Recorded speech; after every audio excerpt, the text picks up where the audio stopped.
And Fox Sports Supports has partnered with the Ticket to Dream Foundation to help foster kids just be kids. This means creating opportunities for children that allow them to discover their strengths and passion through sports, while also strengthening their future through education. To learn more about it and how you can help foster a child in your community, visit tickettodream.org.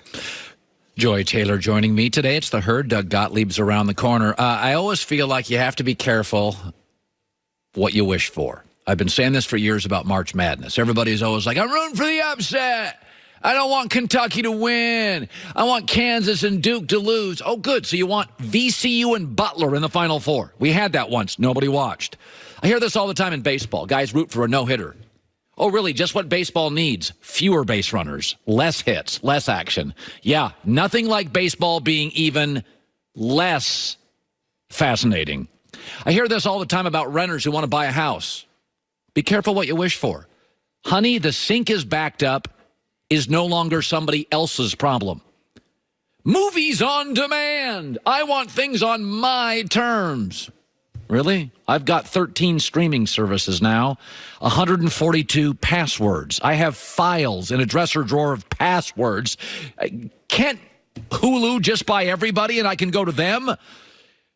So you're telling me you're all rooting against the dynasty, Golden State. You sure about that? You want the Houston Rockets to be the team of record in the NBA. Are you sure about that? A soccer team of floppers. James Harden should change his name to Floppy McFlopster. International soccer teams watch the Rockets and say, enough already. This is a team built on iso ball, free throws, and flopping. If the Houston Rockets were a sound, this is what they would be. That's what you're looking for. That's what you want. Houston shot 50 triples last night. In the series, they've already shot 55 more than Golden State, who I thought invented that style of play. I mean, not all dynasties and champions are fascinating. Michael Jordan's Bulls were fascinating. Showtime Lakers were fascinating. Tim Duncan Spurs, not that fascinating. I do not want I like Daryl Morey. I love Chris Paul. I've come to terms with what James Harden is. But you all want the Warriors to sit and watch the finals. Okay, remember, if the Rockets were a sound, we all know what the sound would be. Good luck with that. Here's Joy with the news. No. Turn on the news. This is the Herd Line News. So after Monty Williams decided to be the next coach of the Suns, Ty Lue has emerged as the frontrunner to take the Lakers gig. And if Lue is hired, he'd obviously be reunited with LeBron. And according to Frank Isola, LeBron and Lue are already thinking beyond the hire. The reports, this is according to Frank Isola, the reports of Lue wanting to add his former colleague in Boston, Tom Thibodeau, to his coaching staff are true. LeBron, through intermediaries, has let it be known that Thibodeau would be a huge asset to have on the bench. LeBron's close associates were gauging Thibodeau's interest in becoming a top assistant 2 weeks ago. It is in the best interest of the Lakers to listen to LeBron, and it is in LeBron's best interest to make sure his voice is heard. So LeBron is reportedly still involved in some of the bigger team decisions. Obviously, Ty Lue is LeBron's guy, so that's like the first step. Thibodeau is kind of an odd pairing with Ty Lue because Ty Lue's very much a player's coach, and Thibodeau has a reputation of grinding people to their... Is it possible, though, Joy, that Tibbs is a great 2? He was never built to be a 1. Because in Boston, he was a great 2. Well, I don't think that Thibodeau's a bad coach. No. I just think that his reputation is he lacks a little bit of balance between, personal life and rest and just a reasonable amount of, how long you should work. Right. During a work week. So maybe it's a good, he's a basketball balance to Ty Lue and, be good cop, bad cop. But I don't think that's, Belichick's best assistants, Josh McDaniels, who's young and brash and cocky, and, Belichick's old and surly and a defensive guy. I think sometimes realizing what you're not and hiring what you're not it's like couples. If my wife can literally go under the hood of a car and fix anything, and I struggle making a salad. Like she is the perfect I think Tibbs. Yeah, you should get someone who compliments you. Yeah, I think Tibbs compliments Ty Lue. I think it's a pretty good choice. Yeah, I mean, well, it seems like it's a good choice because it's what LeBron wants, and you should be putting all of your effort into putting whatever LeBron needs around him to be successful. I know that Lakers fans don't want to hear that. But you know what? It's funny. I've pushed back on that notion that give LeBron everything. But over the last 3 weeks, on all the stories I hear about the Lakers, I'm at the point now where I'd rather have LeBron running the show. A, absolutely. And B, you chose to give LeBron the franchise when you signed him to a 4-year deal. Like, you brought LeBron here. You know what he comes with. Why would you not want to put everything around him that makes him comfortable? Hello, Cleveland won a championship. Cleveland. Well, but LeBron was in his prime mostly in Cleveland. Okay, but it wasn't that long ago. Like, you still need to put pieces around LeBron to make him successful. Even if that piece that you get has surpassed LeBron in talent or prime at this point.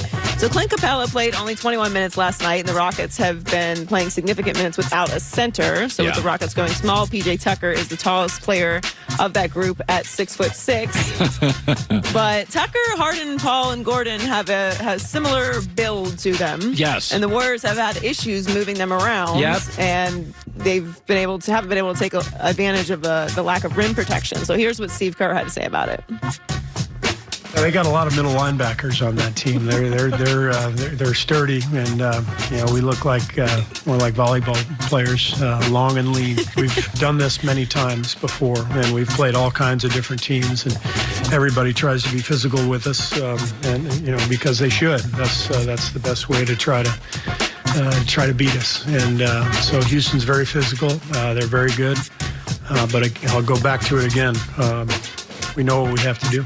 By the way, PJ Tucker is really, there's no question, he's a little kryptonite. He's really tough for them to match up with. Earl and I were talking about this very thing last night. It's even just watching the Rockets, and it's strange because, coming into the series, the whole conversation was about the refs, and you were just talking about, like, the flopping, and I think that's more on James Harden and Chris Paul, because the rest of the Rockets are really not built like that.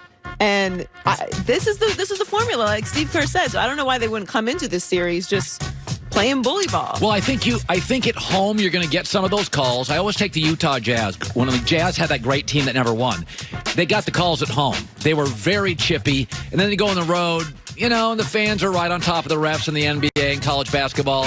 It's one of those things where you do tend to get the physical call at home and not on the road, and that's why Utah was always great at home, and even as good as they were so-so on the road. I think Houston is built, the only team in this league that is really built to beat Golden State. Right. No, not saying they will, but Houston's built to beat them. Right, and they should continue with this formula, even if it is on the road, because you're not going to out-finesse, you're not going to out-volleyball the Golden State Warriors. And finally, there are no two franchises in the NFL that have differing success in recent years than the Browns and the Patriots. The Patriots have won 6 Super Bowls since 1999. The Browns have made 1 playoff appearance in that time. But Odell made a bold prediction at the Met Gala last night about Baker Mayfield and the Browns' future. He said, I would say he's next, but I feel like he's now. He's Brett Favre. He's going to be a Hall of Famer. I plan on being there for the next 5 years and trying to bring as many championships there as possible, turning the Browns into the new Patriots. Okay. The Patriots have had 18 straight winning seasons. The Browns have had 11 straight losing seasons. Am I being negative? Can we scale back a little on this? I don't think that you're being negative. I think that you're being very realistic. Now, we are both excited about watching the Browns this year with Odell and Baker and Jarvis. That's fun. It's going to be very interesting. We were excited about them last year.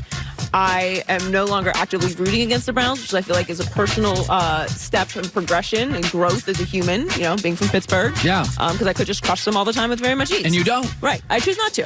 Because I am genuinely interested, and I do want this style of play to work because Baker Mayfield is exciting to watch. However, yes, calm down. There's no reputation here. There's just none. You finished in 3rd place in your division last year. Just calm down. For the record, there's nothing wrong with aiming high, but appreciate the process. That's what I don't like with the Browns. There's no process here. I understand that teams that I like, the Patriots and the Colts, are not fascinating television. They're almost boring in their repetition and their accuracy. I can admit the Browns may very well be the best TV product in the league right now. That I will not deny. I told you this last year, and Cleveland will be better this year than last year. They have better players. I watched a ton of Browns football last year. I watched all 16 games. So, dynamic, yes. New England, let's scale back a tad.